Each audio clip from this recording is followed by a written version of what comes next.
Top 10 Craziest Stories that The Crown Left Out. The Crown is a popular Netflix series that tells the story of Queen Elizabeth II and the British royal family. The show is based on real events and fictionalized portrayals of history. It's very important to mention that certain aspects of the story have been changed or left out for drama, or to condense the events into a more manageable narrative. Here are 10 crazy real-life stories that were not included in the series. Number 1. SQUIDGYGATE. SQUIDGYGATE, or Diana-gate, refers to the recorded conversation between the late Princess Diana and James Gilbey on New Year's Eve, 1989. James Gilbey is Diana's childhood friend, a Lotus car salesman, and heir to Gilbey's Gin. The conversation took place in 1989 at Sandringham Palace, but was leaked to the public by The Sun in 1992 in an article titled SQUIDGYGATE. The gate suffix refers to a scandal. During the 23-minute-long phone conversation, James Gilbey fondly refers to Diana as Squidgy, Squidge, and sometimes Darling. The recording was released at the height of the media frenzy surrounding the marriage, separation, and eventual divorce of the Prince and Princess of Wales. Gilbey refers to Diana as Darling 53 times and Squidgy or Squidge 14 times in 23 minutes. The pair talked about various topics, from the BBC soap opera EastEnders, discussed friends like Mara Burney, who was the owner of the San Lorenzo restaurant, horoscopes, Gucci loafers, and the strange looks that Diana received from the Queen Mother. It's not hatred, but a mixture of pity and interest. Every time I look up, she's looking at me, only for her to turn away and smile. Another excerpt of the conversation goes like this. James asks, "What other low today?" Diana replies, "I was very bad at lunch, and I nearly started blubbing. I just felt so sad and empty, and though bloody hell, after all I've done for this family, it's just so desperate." At some point during the conversation, Diana expressed fear of becoming pregnant and was worried that people might find out about their recent meeting. The release of the conversation made the public question the princess's loyalty and fidelity to Prince Charles at the time. Princess Diana's marriage to Prince Charles came to an end shortly after the release of the tape due to incompatibility and claims of extramarital affairs between Charles and Camilla. Still, it was not finalized until 1996, when they finally got a divorce. Number 2. Brighton hotel bombing. Tension and conflict between England and Northern Ireland lasted for most of the late Queen's reign. The Crown only covered the part of that conflict where Louis Mountbatten was killed by the Irish Republican Army, IRA, in 1979. The show completely left out the Brighton hotel bombing, which occurred on the 12th of October, 1984, during the Conservative Party conference, which included the then Prime Minister, Margaret Thatcher, the members of her cabinet, delegates, and journalists. Some 4 weeks before the party conference, Patrick Magee, a member of the IRA, booked into room 629 under the false name Roy Walsh. Patrick Magee placed a bomb in the bathroom of room 629. He went to extra lengths to prevent the bomb from being discovered. He covered the bomb with saran wrap to disguise it from sniffing dogs. Margaret Thatcher narrowly escaped the bombing, but 5 people, including the MP and the Deputy Chief Whip of the Conservative Party, lost their lives. 31 others were severely injured. Margaret Thatcher addressed the bombing in a speech. According to her, the bombing was an attempt to sabotage the Queen's government. She was quoted to have said the following during the conference later that morning. "That is the scale of the outrage on which we have all shared, and the fact that we are gathered here now, shocked but composed and determined, is a sign that this attack has failed, and that all attempts to destroy democracy through terrorism will fail." Patrick Magee was arrested on the 24th of June, 1985, along with other members of the IRA. Magee was convicted of plotting, planting, and detonating a bomb. He was given 8 life sentences, and Justice Leslie Boreham described him as a man of exceptional cruelty and inhumanity. Number 3. Prank calls to the palace. In 1995, the late Queen was pranked into talking about some sensitive political matters by Pierre Brassard during his satirical radio show on CKOI-FM in Montreal, Quebec, Canada. The radio host fooled the late Queen Elizabeth into believing that he was the Prime Minister of Canada, Jean Chrétien, during a prank call. The call revealed that the late Queen was lively, personable, and good at French. The Queen, known to be neutral about political matters in public, shared some political opinions during the 17-minute phone call. She talked about the upcoming referendum in Quebec, which according to the late Queen, might not go well, and she even offered to give a short speech about the referendum as well. The conversation did not cause any harm to the public image of the royal family, but Buckingham Palace labeled it as a nuisance, an embarrassment, and a total waste of the Queen's time. The incident changed the way telephone calls were handled by the palace. Also, in 2009, a Canadian radio host named Jean-Paul Blue Muldoon made a prank call to the palace, pretending to be Canadian Prime Minister Stephen Harper. The call was made to the palace switchboard and was answered by a royal aide, who put the call through to the royal household's press secretary, who was subsequently tricked into believing that he was speaking with the Prime Minister. During the call, Muldoon made a series of requests and suggestions to the press secretary, including asking for tickets to the royal wedding and suggesting that the Queen should visit Canada for the country's upcoming 150th anniversary celebrations. The press secretary did not realize that the call was a prank and took the request seriously, promising to pass them along to the appropriate officials. When the call was broadcast on Canadian radio, it caused a media sensation, with many people expressing surprise and disbelief that the radio host had managed to dupe the royal household. The palace later released a statement saying that the royal aide who took the call had followed standard procedures in handling the call, and that the press secretary had acted in good faith in responding to the requests made during the call. Muldoon later apologized for the incident and said he had never intended to cause any harm or offense. The palace accepted the apology and said that they did not hold any grudges against Muldoon or the radio station that aired the prank call. Number 4. Attempts to assassinate the late Queen. There have been several failed attempts to assassinate the late Queen Elizabeth II.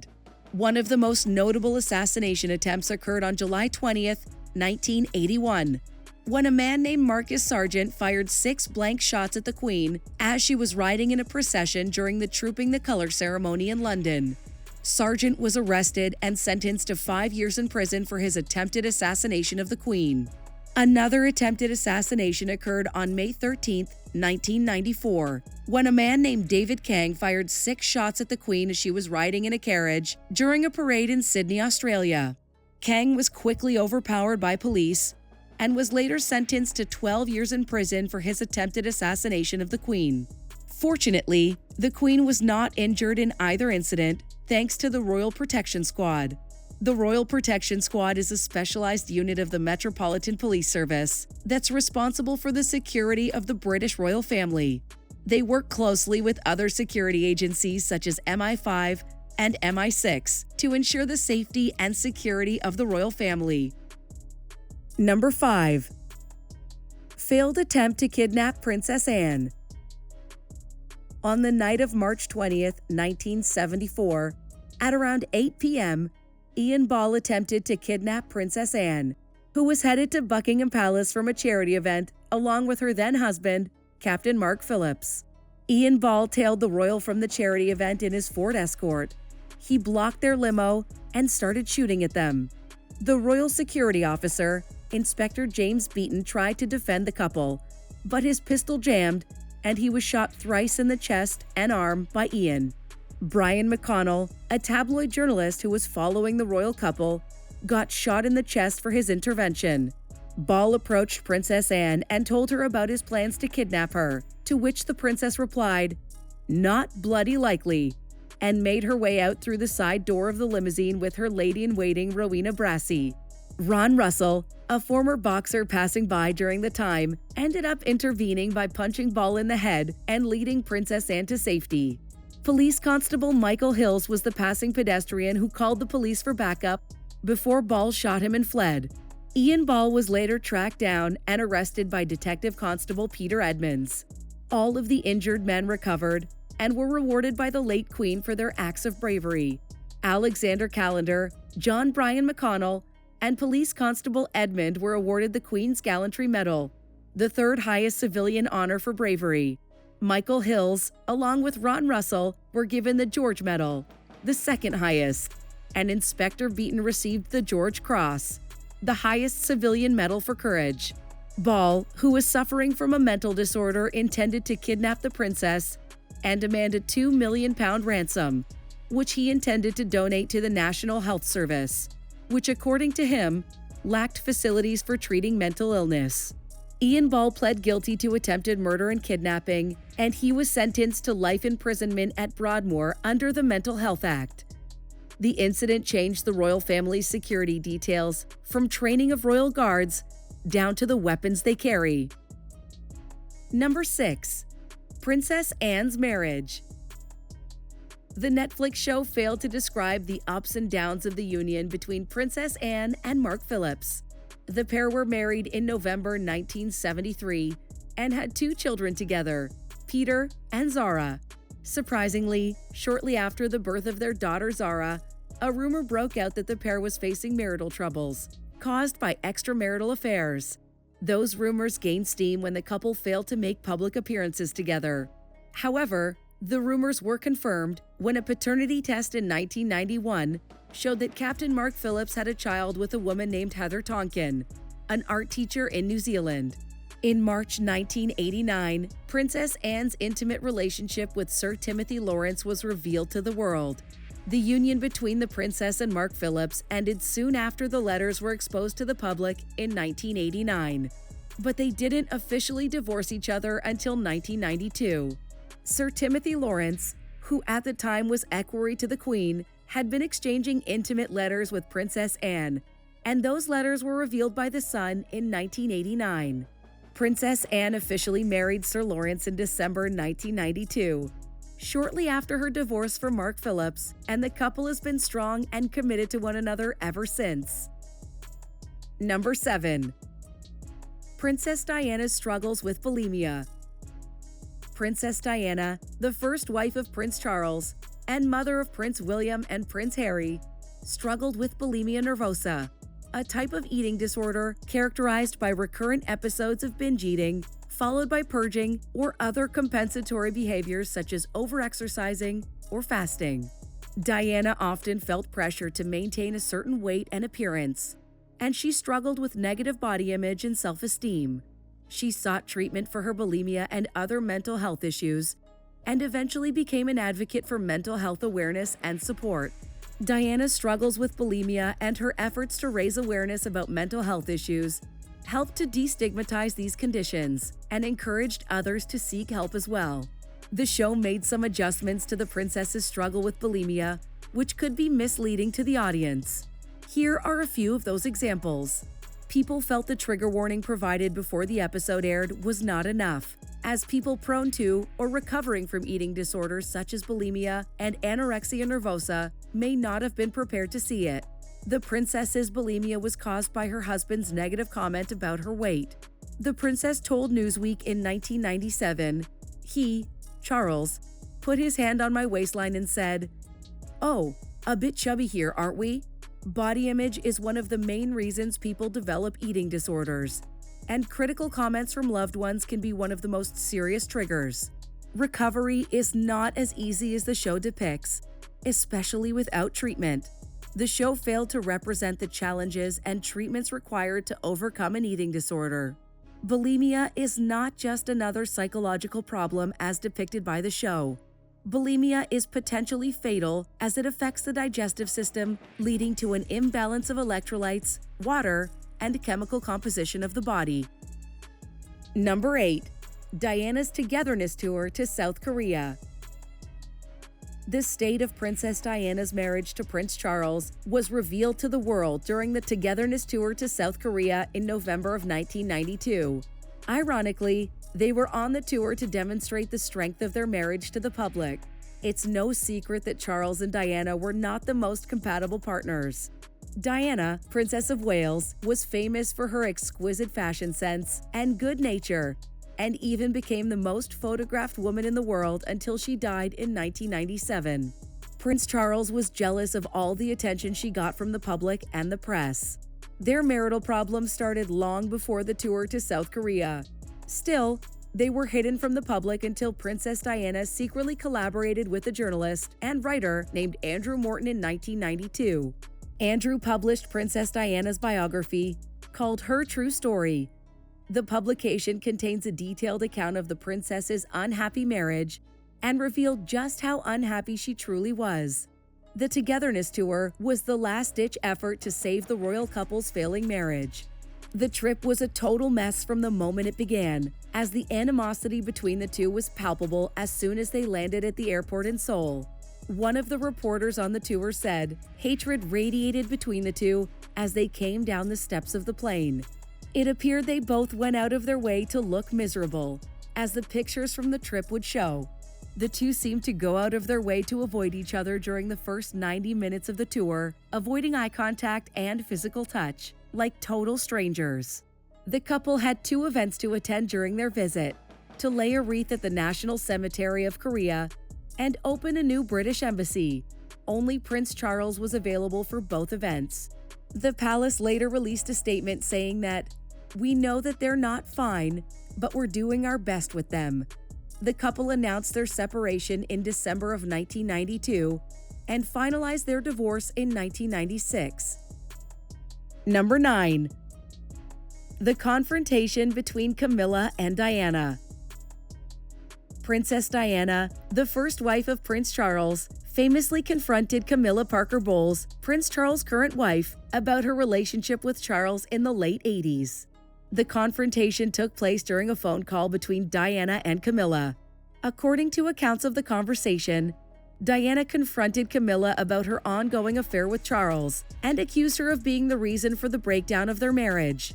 Diana reportedly told Camilla, "I know what's going on between you and Charles, and I just want you to know that." Camilla, who was married to Andrew Parker Bowles at the time, denied the affair and told Diana that she was not responsible for the problems in her marriage. The confrontation was later revealed to the public in 1992 when Diana gave a famous interview to the BBC in which she spoke candidly about the breakdown of their marriage and her husband's infidelity. The interview was watched by millions of people and sparked a media frenzy. Despite her initial confrontation and suspicions, Charles and Camilla continued their affair and eventually married in 2005, following the death of Diana in 1997. Number 10. Taj Mahal photo of Diana in 1992. Princess Diana and her husband, Prince Charles, visited India in February 1992, with Valentine's Day around the corner. However, there was a rumor that their union was not quite picture-perfect. The now infamous stunning solo photo of Princess Diana sitting in front of the Taj Mahal would later confirm the rumor and would eventually be the first glimpse that a royal divorce was imminent. The royals' official tour to India was said to be full of conflicting schedules and engagements, but Charles and Diana were supposed to make it to the monument together. Still, Prince Charles was not able to attend due to a business meeting, leaving Princess Diana on her own. When asked about her experience, Princess Diana was quoted to have said, "It was a fascinating experience, very healing, and work it out for yourself," when pressed for more. The Prince and Princess of Wales separated 10 months later, in December 1992, and finalized their divorce in August of 1996. And just a year later, the princess lost her life in a car accident in Paris, France. It is important to remember that the Crown series is a work of fiction that also happens to include several real-life events. It's not a comprehensive or entirely accurate portrayal of the royal family's history and should not be treated as a real historical documentary. Are there any real-life events you wish were addressed in The Crown? Let us know in the comments section below. If you enjoyed the video, don't forget to hit that like button and subscribe to the channel. Thanks for watching, and we'll see you in the next video.